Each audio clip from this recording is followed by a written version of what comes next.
Okay, so what I'm noticing about this complex fraction is that our least common denominator of the top here is going to be 2x plus 3, and the least common denominator of the bottom is also going to be 2x plus 3.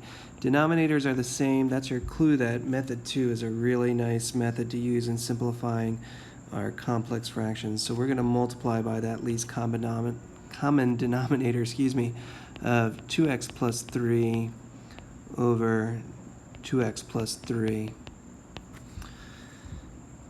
Now when we distribute, you can distribute your 2x plus 3 to the x minus 4 individually, as in take 2x plus 3, multiply it by the x, take the 2x plus 3, multiply it to the negative 4, or you can do it to the entire difference and have an x minus 4 times a 2x plus 3. It's going to get you in the same spot regardless. So what I think I'll do is I'll do it individually on the top. On the bottom, I'm going to do it to the sum here of x plus 3, and you'll kind of see, which one you like best, and just go with that one. So we're going to go 2x plus 3 times x equals x times 2x plus 3 minus 4 times 2x plus 3.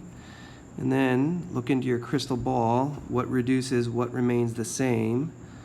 The 2x plus 3's will reduce, and we're going to have just the plus 9 that's going to be left over.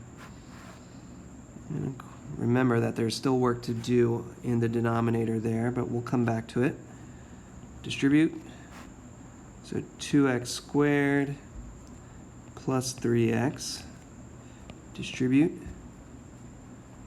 Minus 8x minus 12, and then the plus 9 comes down. We will come back to, we'll have 2x squared, a plus 3x, take away an 8x is negative 5x's, you have negative 12 plus 9, and you come out with minus 3 there. I want to know, am I able to factor this? And so what I'm checking here is I'm going to take my 2, multiply it by negative 3. I'm not sure how you guys have been taught to do this. This is the way I was taught. Take that product, which is negative 6. Consider the factors of negative 6. So you have 1 and negative 6, or negative 6 and 1. You have 2 and negative 3, or negative 2 and positive 3. And do either of these 4 pairs add up sum to your middle term? Do any of them add up to negative 5? And the 1 and the negative 6 do. Oh, look at that, I accidentally wrote that incorrectly. That should have been 1 comma negative 6. 6 comma negative 1.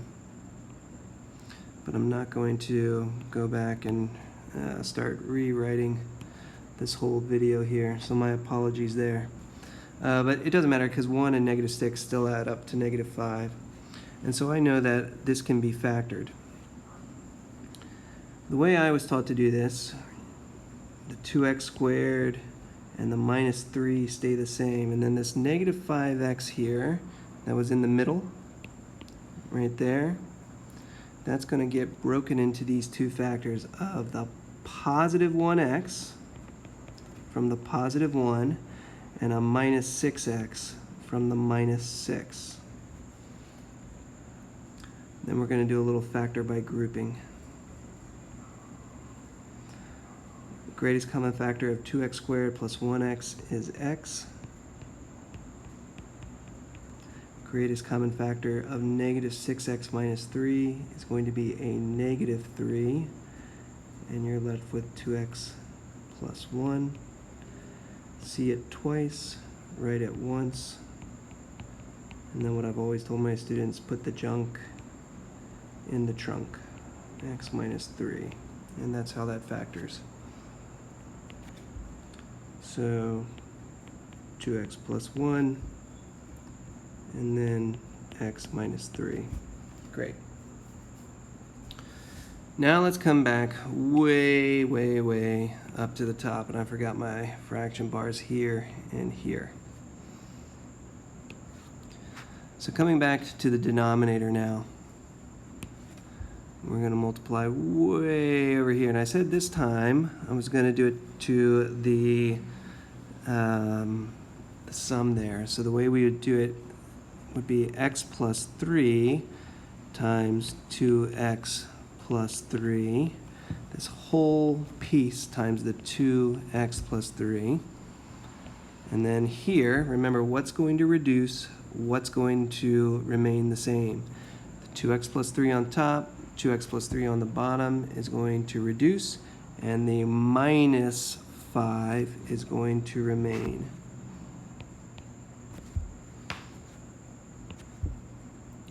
Now I'll expand. So we'll have 2x squared plus 3x plus 6x plus 9. And so we'll have 2x squared plus 3x and 6x. I'll go ahead and combine into 9x plus the 9, take away the 5. I could have, gone ahead and written that as 4.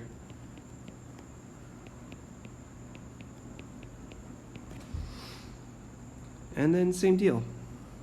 I'm running out of room here. I'll write it let me come up here, give myself some space, and see if this can be factored. 2x squared plus 9x plus 4. 2 times 4 is 8. Last time I checked. Are there any factors of 8 that sum to 9? And right there I can see 1 and 8 obviously add up to 9. You could check 2 and 4 if you wanted to, but hopefully you're seeing right away 1 plus 8 is 9. So again, the 2x squared stays the same. The 4 stays the same. And then the 9x gets turned into the 1x plus 8x from this pairing. Plus 1x plus 8x. So nothing has changed. It's still 9x. 1x plus 8x is still 9x. Group together, group together. Greatest common factor of 2x squared plus 1x is x. Greatest common factor of 8x plus 4 is 4. See it twice, write it once. Put the junk in the trunk. And there you go. I'll come and write that down here.